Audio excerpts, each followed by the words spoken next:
नमस्कार, मैं शिल्पा सिंह हाजिर हूँ लेकर अपना बेहद ही खास प्रोग्राम कहिए नेताजी। और कहिए नेताजी की इस कड़ी में इस वक्त हमारे साथ मौजूद हैं 2009 में श्रम मंत्री रह चुके और फिलहाल महागठबंधन के प्रत्याशी श्री उमाकांत रजक जी, जिनसे हम जानेंगे कि क्षेत्र में कितना विकास हुआ है और आखिर वो कौन से कार्य हैं, अगर ये विधायक बनते हैं तो वो इनकी प्राथमिकताओं में शुमार होंगे। बहुत बहुत स्वागत करना चाहूँगी आपका कहिए नेताजी की इस कड़ी में। जैसा कि मैंने आपको बताया कि अभी क्योंकि आप क्षेत्र का भ्रमण कर रहे हैं और जनसंपर्क लगातार आपका जारी है, ऐसे में वो कौन सी समस्याएं देखते हैं आप जिन्हें सुलझाना इस वक्त बेहद ज़रूरी है? ऐसा है कि मैं 2009 में चंदनकारी से चुनाव जीता और 2009 से 14 के बीच में चंदनकारी में अमूलचूल परिवर्तन हमने कराया। जहाँ रोड नहीं था मैंने रोड बनवाया, जहाँ पुल नहीं था पुल बनवाया। मेरे चंदनकारी में टेक्निकल शिक्षा का कुछ इंस्टीट्यूट नहीं था तो हमने ITI बनवाया, गेस्ट हाउस बनवाया। ये विकास के बहुत सारे पैमाने को हमने पूरा करने का काम किया है। उसी मुद्दे पर मैं अपना चुनाव लड़ रहा हूँ। दूसरे में झारखंड के यशस्वी मुख्यमंत्री हेमंत सोरेन जी ने अभी हर घर तक जो योजनाओं को पहुँचाने का काम किया है, आज उस योजनाओं को हर घर के लोग सराह रहे हैं और लोग पसंद भी कर रहे हैं और लोग चाह भी रहे हैं कि हेमंत सोरेन जी पुनः फिर मुख्यमंत्री बने। तो जो समस्याएं हैं, क्योंकि मैंने अभी आपने कहा कि आप किन मुद्दों को लेकर चुनाव लड़ने वाले हैं, लेकिन समस्याओं की अगर हम बात करें तो जो जनसंपर्क आप कर रहे हैं, समस्याएं कौन सी दिख रही हैं इस विधानसभा क्षेत्र में? मैंने जितने काम किए उसके बाद 10 साल में एक भी काम आगे चंदनकारी का नहीं बढ़ा है और विकास के सभी काम ठप हैं। और इन मुद्दों को लेकर हम जनता के बीच जा रहे हैं। जनता ने इन मुद्दों को पसंद किया है और मेरे कामों को देखा है और उन कामों को सराहने का काम जनता कर रही है। आपके विपक्षी दल के जो नेता हैं उनका कहना है कि जो विधानसभा क्षेत्र है चंदनकारी, उसमें विकास की लहर दौड़ी है, बहुत विकास हुआ है। आप कह रहे हैं कि विकास नहीं हुआ है। ऐसा है कि वो जो बात कर रहे हैं, आज वो जो अगर विकास किए हैं तो उस मुद्दे पर उसको चुनाव लड़ना चाहिए, लेकिन उनका 10 साल का कार्यकाल का कोई मुद्दा सामने दिखाई नहीं दे रहा है और किसी तरह का कोई काम नहीं किया है। मैं तो उसके विपक्ष में चुनाव लड़ रहा हूँ महागठबंधन से। आप जनता से पूछ लेंगे तो आपको पता चलेगा कि 10 साल में किसी तरह का कोई विकास का काम चंदनकारी के इस विधानसभा क्षेत्र में नहीं हुआ है। 2009 की अगर हम बात करें तो 2009 में जो विधानसभा चुनाव हुए थे, आप उसमें विजयी हुए और श्रम मंत्री भी बने। फिर 2014 के चुनाव आए, 2019 के चुनाव आए, लेकिन आप अपनी सफलता को, जो 2009 में आपकी जो सफलता हुई, उसको भुनाने में कामयाब नहीं रहे और कहीं ना कहीं विफलता हाथ लगी। क्या कहना चाहेंगे, क्या वजह रह गई जो विफल हो गए?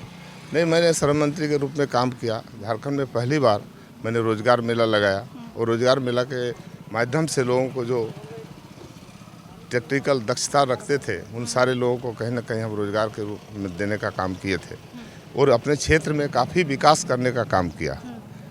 और जो मौका हमें जनता दिया था, हमने उस मौका को जनता के बीच में समर्पित किया और मैंने काम किया।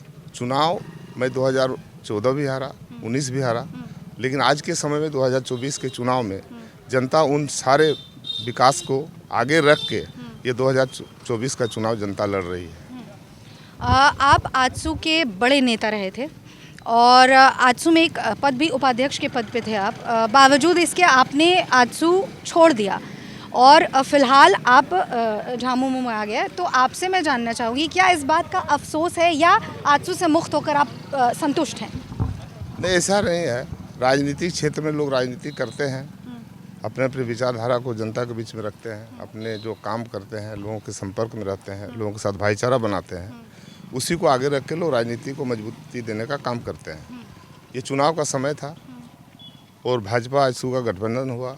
आजसू ने ये सीट नहीं ले पाया और चंदनकारी की जनता ने हमें पुकारा कि भाई आपको चुनाव लड़ना है और मैं चुनाव के मैदान में हूँ और महागठबंधन ने हमें पसंद किया।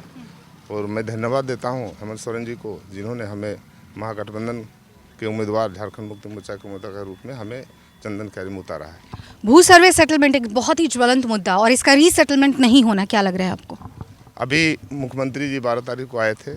उन्होंने चंदनकारी की जो जटिल समस्या, सबसे बड़ा जटिल समस्या सर्वे सेटलमेंट का, उन्होंने घोषणा कर दिया कि हमारी सरकार बनेगी तो हम सर्वे सेटलमेंट के त्रुटियों को दूर करेंगे। दूसरा, उन्होंने कहा कि लैंड बैंक जो भारतीय जनता पार्टी ने बनाया, उस नीति बनाया, उसको रद्द किया जाएगा। तो ये बहुत बड़ा मुद्दा उन्होंने, हमारे यहाँ जो जटिल मुद्दा था, इन मुद्दों को समाधान के लिए उन्होंने बहुत बड़ा पहल किया है। इसलिए हम उनको धन्यवाद देते हैं चंदनकारी की जनता की ओर से। बरमसिया और अमलाबाद प्रखंड बनाने का मुद्दा जो है वो हमेशा से जनता के बीच रहा है। क्या लग रहा है, अगर आपको मौका मिलता है, जनता आप पे भरोसा जताती है और आपको विधायक पद पर काबिज करती है, तो ये आपका मुद्दा रहेगा, प्राथमिकता से इस पे काम करेंगे आप प्रखंड बनाने की ओर? मैं 2013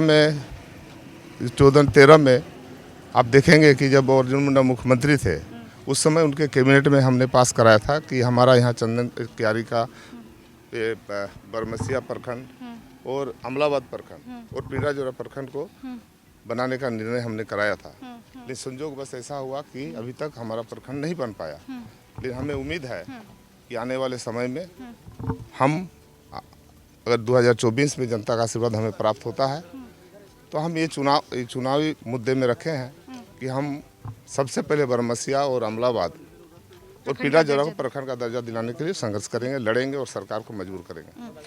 यहाँ पर त्रिकोणीय मुकाबला हम कहें तो वो है, क्योंकि JLKM से अर्जुन रजवार हैं, भाजपा से अमर बावरी हैं और आप इधर हैं। तो क्या मानते हैं आप, ये जो त्रिकोणीय मुकाबला है इसका असर क्या होगा और किसे आप अपनी कड़ी टक्कर मानते हैं? देखिए, ये चुनाव चंदन कैरी की जनता लड़ रही है, यहाँ कोई टक्कर नहीं है। चंदन कैरी की जनता ने ठान लिया है कि इस बार महागठबंधन के प्रत्याशी उमाकांत रजक को विधानसभा भेजना है और ये चुनाव उमाकांत रजक नहीं, चंदन कैरी की जनता लड़ रही है। इसलिए हमें पूर्ण भरोसा है कि चंदन कैरी के जनता का आशीर्वाद हमें प्राप्त होगा। आपके विपक्ष में जो नेता हैं वो राज्य स्तर के नेता हैं, कितनी बड़ी चुनौती होगी आपके लिए उनको शिकस्त देना? ये हमारी चुनौती नहीं है, ये चुनौती जनता की है। जनता ने उसको विपक्ष प्रतिपक्ष के नेता के कार्यकाल को देखा है कि 10 साल में चंदन क्यारी में किसी तरह का कोई विकास का काम नहीं हुआ। चंदन क्यारी में लोग आज काफ़ी परेशान हैं और उस परेशानी को देखते हुए लोगों को एक विश्वास जमा है कि उमाकांत रजक हमारी परेशानी को दूर करेंगे, विकास को आगे बढ़ाएंगे और चंदन क्यारी को आगे ले जाने में सक्षम होंगे। क्योंकि आप श्रम मंत्री रह चुके हैं, मजदूरों के लिए बहुत काम किया है, अगर आप विधायक बन जाते हैं तो बतौर मजदूर नेता जो मजदूरों के हक और हुकूक की आवाज़ है उसको उठाने में किस तरीके से कारगर होंगे? क्योंकि उस वक्त आप विधायक पद पर होंगे तो आपके पास और भी बहुत सारी जिम्मेदारियां होंगी, तो वो आवाज़ कैसे उठेगी, कैसे तालमेल कैसे बैठेगी? एक्चुअली मेरे यहाँ एक इलेक्ट्रिक स्टील कारखाना है, यहाँ मजदूरों के साथ बहुत सारा अन्याय है। हमारे जो लोकल मजदूर हैं, आज उसका वेतन जो सही वेतन होना चाहिए नहीं मिलता है और बाहर से जो मजदूर काम करते हैं उसका वेतन अलग है, हमारे जो लोग लोकल हैं उसका वेतन अलग है और यहाँ के लोगों को रोज़गार देने में हमारा जो इलेक्ट्रिक स्टील है सम्मत नहीं होता है। तो इन सारे मुद्दों पर जो है हम लड़ाई लड़ेंगे और लोगों को हक दिलाने का काम करेंगे। युवाओं के लिए रोज़गार का मुद्दा एक बहुत बड़ा मुद्दा है, चंदन क्यारी के युवाओं की भी यही परेशानी है, तो क्या रोज़गार के मुद्दों पे कुछ काम करेंगे, युवाओं को रोज़गार देने की ओर पहल होगी आपकी? सबसे बड़ा मुद्दा है चंदन क्यारी में। आज चंदन क्यारी में हम तो ये कहेंगे, अफसोस है इस बात को हमें, क्या चंदन क्यारी का नौजवान बाहर में कम से कम 40 से 50 हज़ार लोग कम से कम बाहर में काम करते हैं, ये अफसोस है। लेकिन हम उन लोगों के लिए जो बेरोजगार हैं उनके रोजगार के लिए हम लड़ेंगे, पलायन की स्थिति रोक देंगे। पलायन की स्थिति को रोकने का हमारा काम रहेगा, तो लोगों को रोजगार देने के लिए हम प्रयास करेंगे। अगर आप आते हैं विधायक बनकर और जनता आप पर भरोसा जताती है, तो वो कौन सा काम होगा जो आप बिल्कुल प्राथमिकता से करेंगे? पहला काम प्राथमिकता तो आपका बता दें, इलेक्ट्रिक स्टील में जो भेदभाव है, इस भेदभाव को मिटाने के लिए लड़ेंगे। हमारे यहाँ प्रखंड का दर्जा देने का है, बरमसिया, अमलाबाद, पीड़ाजोरा का, उसके लिए मैं लड़ूंगा और उनको प्रखंड का दर्जा दिलाने का काम करूंगा, ये प्रायोरिटी है। दूसरा प्रायोरिटी है कि चंदन क्यारी में 2009 से 14 के बीच जो विकास का काम हुआ था, उन कामों को अभी वो काम अभी रुके हुए हैं, उन सारे कामों को हम करने का काम करेंगे और चंदन क्यारी को एक अच्छा नया चंदन क्यारी बनाने में हम पहल करेंगे। राष्ट्रीय स्तर के जो मुद्दे हैं, मुझे लगता है कि जो भी पक्ष है या विपक्ष है, दोनों ही पक्ष विपक्ष की बात अगर हम करें तो राष्ट्रीय स्तर के मुद्दे कहीं ना कहीं आप लोग उठाते हैं और क्षेत्रीय मुद्दे गौण हो जाते हैं। क्या लगता है आपको, इस पर आप कितना इत्तेफाक रखते हैं इस बात से? राष्ट्रीय मुद्दे राष्ट्रीय चुनाव में होते हैं, लेकिन ये विधानसभा प्रदेश का चुनाव है, प्रदेश के चुनाव विधानसभा स्तरीय होता है, लेकिन हम विधानसभा स्तरीय जो कमियाँ हैं, जो त्रुटियाँ हैं, मैं उसको लेकर जनता के बीच जा रहा हूँ और उसी मुद्दे पर मैं चुनाव लड़ रहा हूँ। राष्ट्रीय पार्टियाँ, राष्ट्रीय नेता या राष्ट्रीय पार्टी के जो प्रत्याशी हैं, वो राष्ट्रीय मुद्दों को उछाल कर हमारा जो ज़मीनी स्तर का जो मुद्दा है उस मुद्दा को दरकिनार करना चाहता है। लेकिन जनता ये समझ चुकी है कि हमारा जो व्यक्तिगत मुद्दा है क्षेत्र का, उस मुद्दे को ये गौण करने का प्रयास कर रहा है, इसलिए जनता उसको नकार दे रही है। जब आप क्षेत्र में भ्रमण करते हैं और जनसंपर्क करते हैं तो इस जनसंपर्क के दौरान क्या लगता है आपको, कौन सी मूलभूत समस्याएं आपको दिखती हैं इस समाज में? जैसे हम कहते हैं ना, पानी, बिजली, बेसिक नेसेसिटीज़ है हमारी, सड़क, स्ट्रीट लाइट्स, ये सारी बेसिक नेसेसिटीज़ है। तो क्या लगता है आपको कि इस मामले में चंदन क्यारी की जनता संतुष्ट है, क्योंकि आपने जनसंपर्क किया है, भ्रमण किया है? अभी मैं जनसंपर्क के माध्यम से लोगों से जो बातें की तो लोगों से ये आवाज़ आया है कि हमारा जो मूल समस्या जो जब यहाँ पर है, आवास का समस्या है, ब्लॉक में जो भ्रष्टाचार है, जो घूसखोरी बढ़ा है इनके शासनकाल में, जो राष्ट्रीय भारतीय जनता पार्टी के प्रत्याशी हैं, इन मुद्दों को लोगों ने पसंद किया है और लोग उसको प्रतिदिन झेल रहे हैं। इसलिए इस मुद्दे को हम लोगों ने उठाया है, इसलिए जनता हम लोगों को पसंद कर रही है और जनता को ये विश्वास है कि उमाकांत रजक 2009 से 14 के बीच जो अपना यहाँ पर प्रतिनिधित्व किए हैं, उस प्रतिनिधित्व काल में हमारा ब्लॉक जो है, यहाँ पर ब्लॉक के अंदर में BDO CO निवास करते थे। लेकिन ये जो बने 2014, तो 14 के बाद से अभी तक न हमारा चंदन क्यारी ब्लॉक में BDO रहता है, न CO रहता है, न कर्मचारी रहता है।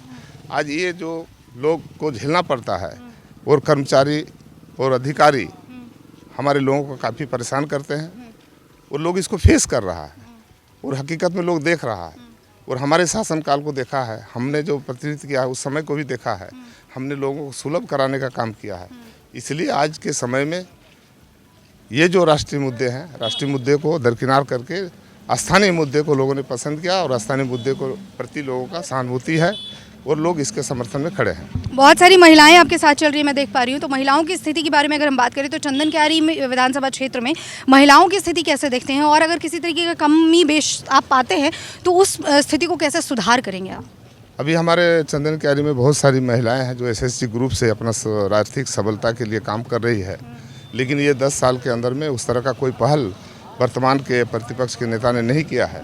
मैं अगर बनूंगा तो महिलाओं को सशक्तिकरण के लिए पहल करूंगा और वो कैसे मजबूत होगी उसके लिए कार्य योजना तैयार करके काम करूंगा। मैं जानना चाहूँगी, एकदम बिल्कुल स्पष्ट शब्दों में बताइएगा, उंगलियों पर गिन के, कि अगर आप विधायक बन जाते हैं, जनता आप पर भरोसा जता देती है, तो वो कौन से मुद्दे हैं, वो कौन सी चीज़ें हैं जिसकी आप पूरी तरीके से गारंटी के साथ आप कह सकते हैं कि हाँ, अगर मैं विधायक बना तो इन चीज़ों को तो पूरा करके दे दूंगा? सबसे पहला गारंटी है कि ब्लॉक में घूसखोरी बंद होगा।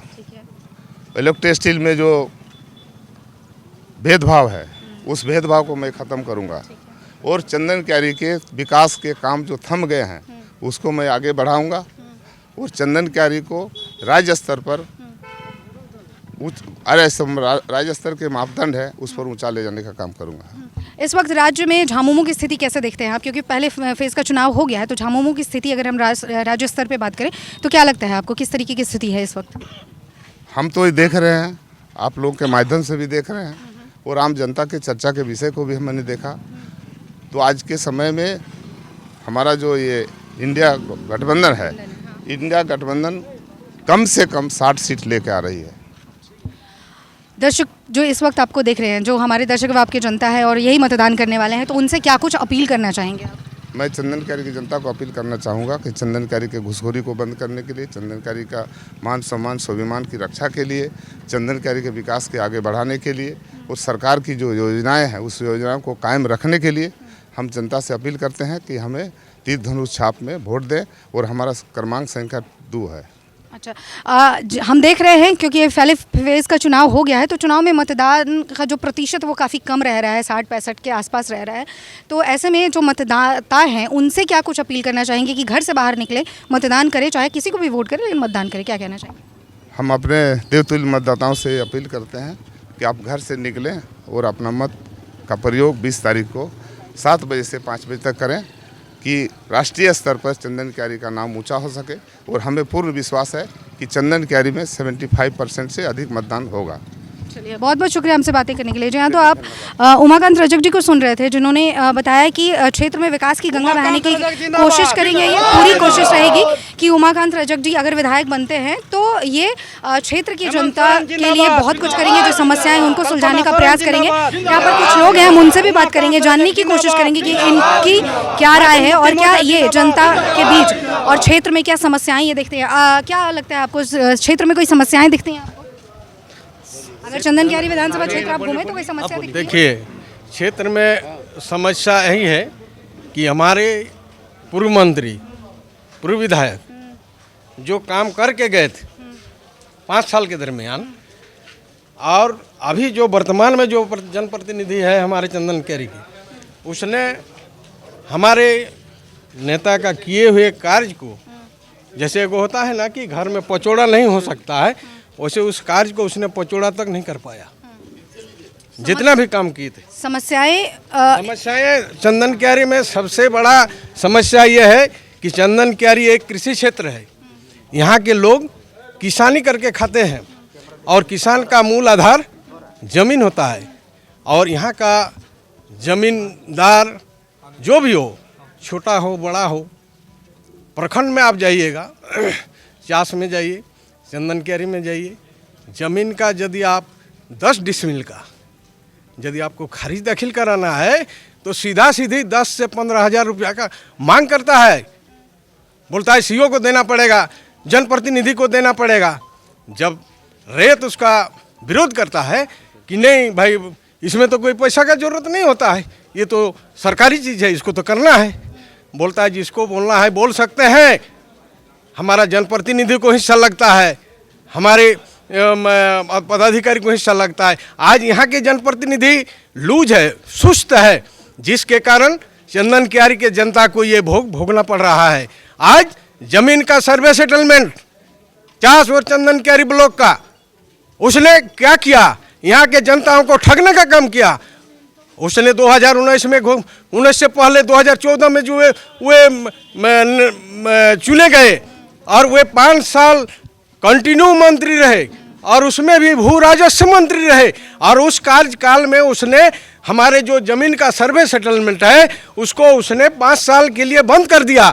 यहाँ के रेतों ने न 87 कर पाया, न 87 कैंप पहुँच पाया। आज यहाँ के जनता का एक बहुत बड़ा आशा था कि हमारे यहाँ के चंदन क्यारी का बेटा भू राजस्व मंत्री बना है, हमारे सर्वे सेटलमेंट का काम का निपटारा करेगा, लेकिन उसने निपटारा क्या करेगा, 5 साल तक सर्वे सेटलमेंट का काम को ही बंद कर दिया, जिसमें हमारे यहाँ के मूल रेत जो है, गरीब अमीर जो भी है, जमीन है तो जमींदार है, लेकिन उसने 10 डिसमिल अगर किसी का ज़मीन है तो उसने, अगर उसका ज़मीन का कोई गड़बड़ी हुआ है तो उसने 87 नहीं कर पाया, इस आशा से कि मंत्री जी बोला कि हम यहाँ लुड़की का इंजीनियर लाके हवाई सर्वे करा के यहाँ का सेटलमेंट कराएंगे। उसने 5 साल मंत्री रहते हुए ठीक है, मूलभूत समस्याएं क्या है यहाँ पे?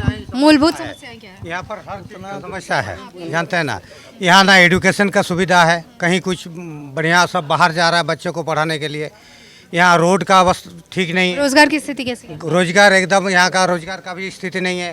जल बिजली, इलेक्ट्रो स्टील, बिजली का थोड़ा सा पहले से थोड़ा सा सुधार हुआ, लेकिन बिजली का थोड़ा सा अगर आप पैसा जमा नहीं करते तो तुरंत भी हो जाता है। पानी का देखिए, हर गांव में पानी का व्यवस्था ठीक नहीं है। स्वास्थ्य और शिक्षा की स्थिति कैसी है? स्वास्थ्य और शिक्षा दोनों ही ठीक नहीं है, सब गड़बड़ है, कुछ भी ठीक नहीं है अगर बोलिएगा तो। और रोजगार तो है ही नहीं, जो जिसको भी नौकरी मिला है इलेक्ट्रो स्टील में, वो भी बहुत कम वेतन में मिलता है, 8,000 10,000 में आज के दिन में लोग। रोजगार नहीं है, स्वास्थ्य शिक्षा बिल्कुल गौन है, मूलभूत सुविधाएं चंदन क्यारी में नहीं है। आपसे जानना चाहूँगी, क्या कहना चाहेंगे, जो विधायक हैं अभी आपके, क्या वो रीचेबल हैं, क्या वो मिलते हैं लोगों से, मुलाकात होती है? उमाकांत रजक एक विकास पुरुष व्यक्ति हैं। ये झारखंड राज्य के लिए लड़ाई लड़े हैं, आंदोलनकारी हैं, कितने बार जेल गए हैं और आए हैं। ये जानते हैं कि गरीब लोग कैसे गुजर बसर करते हैं और गरीबों का हाल क्या है। आपसे जानना चाहूँगी, विधायक मिलते हैं, मुलाकात होती है विधायक से? बिल्कुल होती है। अगर आप चाहें मिलना, किसी समस्या को लेकर उनके पास जाते हैं तो मुलाकात होती है? ये हमेशा जनता के बीच में रहते हैं। ये 10 साल विधायक नहीं है। कौन है आपके विधायक अभी वो आपके अमर बावरी हैं। मुलाकात होती है? नहीं, अमर बावरी जी से मुलाकात अभी आपने है। अभी मुलाकात जो है उमाकांत रजक जी से होती है, और वो 10 साल हारे हुए हैं, उसके बावजूद भी आम जनता के बीच है। समस्याएं दिखती हैं कोई क्षेत्र में? जब आप चंदन क्यारी, क्योंकि आप यहाँ के बाशिंदे हैं, रहते हैं, तो समस्याएं दिखती हैं क्षेत्र में? समस्या जब उमर रजक पहले 2009 में खड़ा हुआ था, उस टाइम 36 गांव टोटल हम लोग बेरोजगार थे। टोटल हम लोग जवान बेटा, जवान बेटी, जवान परिवार, बारिश के चलते हम लोग डूब रहे थे, लेकिन एक 26 पुल उमाकांत रजक उद्घाटन किया है। समस्या नहीं दिखती है क्षेत्र में? समस्या कोई नहीं है? जल, बिजली, पानी, नाली और बाकी सड़क, सारी चीज़ें बढ़िया है? कोई नहीं दिखता है। विधायक जी अभी तो रांची में रहता है, हम लोग रांची जाके खबर कर पाएंगे तभी ना। मैडम, जो उमा जी ने काम किए हैं 5 साल जीतने के समय, वो 5 साल में जो काम किए हैं ये 10 साल में कुछ नहीं किए। कुछ नहीं। इससे आगे और मतलब काम नहीं हुआ है चंदन क्यारी विधानसभा क्षेत्र में काम। इसी जनता से आप पूछ सकते हैं मैडम। आप कुछ बताना चाहेंगे, क्या लग रहा है, कैसी लहर कैसी चल रही है चंदन क्यारी विधानसभा क्षेत्र में, किसकी लहर है, क्या लग रहा है, किस तरीके के जनता क्या सोचकर वोट करने वाली है इस बार? जनता बदलाव चाहती है, जेएमएम का फुल सपोर्ट है। और अम्मावारी क्या, ठीक है। आप महिलाएं कोई यहाँ नहीं है, आप लोगों से जानना चाहूंगी क्या लग रहा है, क्षेत्र में विकास हुआ है, काम हुआ है? क्षेत्र में जब आप घूमती हैं तो पहले से स्थिति अभी बढ़िया हुई है, जैसे सड़क है पहले नहीं हो अभी हुआ है, या पानी बिजली ये सारी जो मूलभूत चीज़ें हैं जैसे शिक्षा स्वास्थ्य, इन चीज़ों में कुछ काम हुआ है? इन सारे क्षेत्रों में कोई काम हुआ है? काम हुआ है? अभी तो ठीक है दीदी, काम हुआ है, बिजली बिल भी माफ है, महिला भी पैसा उसा पा रही है, काम हो रहा है। हाँ काम हो रहा है। कोई कोई पता है, कोई कोई नहीं पता है। हमरा कुछ नहीं मिलता है, पेंशन भी नहीं मिला, कुछ भी नहीं मिला। हाँ तो जो योजनाएं हैं वो आप तक पहुंच नहीं पा रही हैं। हम 3 बार ही लेके हम रनिंग में आया, कुछ नहीं। कितना बार बनाया, मेंबर को दिया, कुछ करबे नहीं किया। विधायक जी से मुलाकात होती है, विधायक कौन है पता है आपको? यहाँ का विधायक, इस क्षेत्र का विधायक कौन है पता है आपको? नहीं, उतना दूर हम लोग नहीं पहुँचे हैं दीदी। अच्छा, नहीं पहुँच पाते। उतना दिन नहीं पहुँचे हैं हम लोग को। यहाँ का जिसको ऑर्डर मिलता है वही करता है काम, हम लोग उतना दूर नहीं जाते हैं। आप बताना चाहेंगे क्या लग रहा है चंदन क्यारी जी जो विधायक है वो कभी यहाँ रहते ही नहीं है, क्षेत्र में कभी घूमे ही नहीं है 10 साल से। उसके मिलने के लिए हम लोग को रांची जाना पड़ता है तभी कुछ काम होता है। अगर आज महिला खड़ा है तीर धनुष के पक्ष में तो एक ही शब्द है वो कि मैया सम्मान योजना मिलने के कारण से। तो मैया सम्मान योजना मिला है, इस वजह से आप लोग खड़ी हैं। बाकी विधायक से मुलाकात नहीं हो पाती, समस्याएं दिखती हैं चंदन क्यारी क्षेत्र। कभी वो बहुत समस्या है, वो कभी नहीं आता है। जो कि हम लोग का पानी का समस्या है, टॉयलेट का समस्या है, देहात में आप चलिए देखिए शौचालय की व्यवस्था नहीं है, कुछ भी नहीं है, कुछ भी नहीं है। यहाँ शिक्षा की स्थिति कैसी है? शिक्षा की स्थिति बहुत मन खराब है, स्वास्थ्य बहुत खराब है। क्या लग रहा है, क्या लग रहा है अगर मान लीजिए आप जो अभी फिलहाल जो प्रत्याशी उमाकांत रजक जी आएंगे, क्या गारंटी है कि ये काम करेंगे? उनके ऊपर हम लोग को विश्वास है कि सारा काम करेंगे, जो हम लोग के मांगे हैं वो पूरी होंगी, ये हम लोग को दिल से विश्वास है। क्यों? बहुत बहुत शुक्रिया हमसे बातें करने के लिए। यहाँ तो बहुत सारी जनताओं से भी हमने बात की, उमाकांत रजक जी से मुलाकात हुई, उनसे बात हुई। जनता का कहना है कि क्षेत्र में समस्या बहुत ज़्यादा है और तमाम समस्याओं को देखते हुए विधायक जी से कुछ लोगों का कहना है कि मुलाकात हो जाती है, कुछ का ये भी कहना है कि मुलाकात नहीं हो पाती। अब जनता जो है वो फैसला लेगी, क्योंकि अब पूरी तरीके से जिम्मेदारी जो है जो प्रत्याशियों की बागडोर है वो इनके ही हाथों में है। जनता अपने विवेक से फैसला लेगी कि वो किसको प्रत्याशी के बाद इस क्योंकि आप प्रत्याशी खड़े हो जाते हैं लेकिन उसके बाद आपको जो पद है वो किन के हाथों में जाएगा, विधायक कौन चंदन क्यारी विधानसभा क्षेत्र से बनते हैं, ये देखने वाली बात होगी। जनता अपने विवेक से फैसला लेगी। मतदान है 20 तारीख को मतदान हो जाएगा, 23 को रिजल्ट घोषित हो जाएंगे और ये पता चल जाएगा कि चंदन क्यारी विधानसभा क्षेत्र का विधायक कौन बनता है। फिर मुलाकात होगी आपसे कहिए नेताजी की अगली कड़ी में किसी और प्रत्याशी से बात करेंगे, जानने की कोशिश करेंगे कि जनता के विकास के मुद्दे को लेकर उनकी क्या राय है और किस तरीके से वो जनता के लिए काम करेंगे आने वाले दिनों में अगर वो विधायक बन जाते हैं तो।